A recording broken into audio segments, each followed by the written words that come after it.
வணக்கம், நாங்கள் பிஸ்மிலா காசு பேசுகிறோம். பிஸ்மிலா காசில் போட்டங்களேன் எட்டியாஸ் ஷாப் வீடியோவில் இது 9வது வண்டியாக கொடுக்குறாங்க. முந்தினத்துலேருந்து 8 வண்டி குத்துறேன் இன்றைக்கி இருக்கும். இது 9வது வண்டி டெலிவரி கொடுக்குறேன். ஷாப் வீடியோ போட்டு நிறைய வண்டி சோல்ட் ஆயிடுச்சு. ஒரு 4 வண்டி தான் இப்போதைக்கு இருக்குது. மற்ற எல்லா வண்டியும் சோல்ட் ஆயிடுச்சு.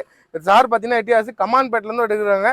வீடியோ போட்டு இப்போ ஒரு 2 மணி நேரத்தில் வந்து புக் பண்ணிட்டாங்க. பக்கத்தில் தான் ஒரு 5 கிலோமீட்டர்லேருந்து இந்த புக்கு கொடுக்குறேன். வண்டி தெளிவாக இருந்துச்சு. ஆனால் இதேமாரி எட்டியாஸ் வந்து வராது சீக்கிரம். ஒரு 7-8 மாதம் ஆகுது ஒரு எட்டியாஸ் வரத்துக்கு. வந்தால் நான் வீடியோ போடுறேன். வந்த வண்டி சோல்ட் ஆயிடுச்சுங்க. இதை புக் கொடுக்குறேன். அவர் கமான்னு சொல்லுவார், கேட்டேங்க. வாங்கிங்க. உட்காருங்கம்மா, நீங்கள் உட்காருங்க.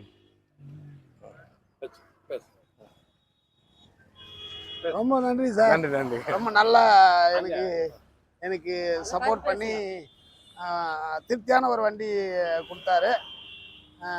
அவசரப்பட்டுலாம் இல்லை, அவர் விருப்பப்பட்டு தான் நாங்கள் வாங்கினோம். நல்லா இருந்தது. இன்ஜின்லாம் செக் பண்ணீங்களா? எல்லாம் அருமையாக இருந்தது. இது